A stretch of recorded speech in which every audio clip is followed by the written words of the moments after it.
can you tell me if the NTSB has reviewed this FAA internal report that has been cited by the New York Times indicating that the controller that was on duty at the time of the crash was doing a job that's usually done by two people?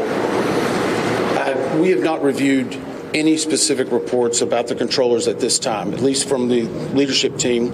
Our investigators are continuing to pull all that information, their personnel records, their files, where they were at, whether they were fatigued.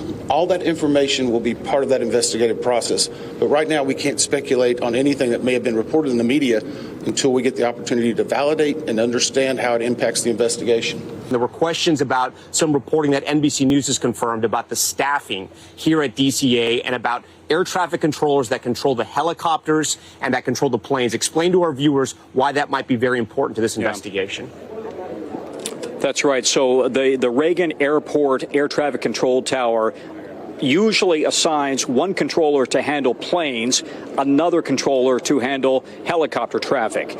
We're told by sources with knowledge that last night they did not have two controllers able to do that. So they had one controller handling both planes and choppers. That is allowed under the FAA standards, but it's not ideal.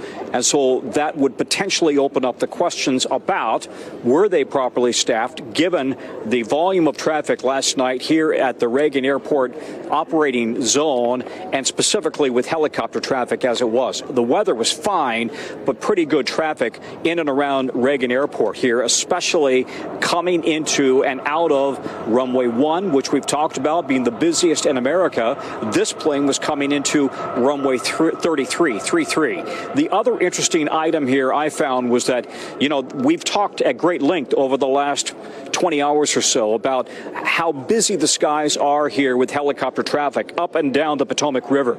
And we learned today from the NTSB that, in fact, this Black Hawk chopper was transiting from one chopper track, if you will, one traffic lane in the sky for helicopters to the fourth traffic lane. So we'll see whether, and the NTSB will look into whether that in any way contributed to what happened last night in the skies over the Potomac.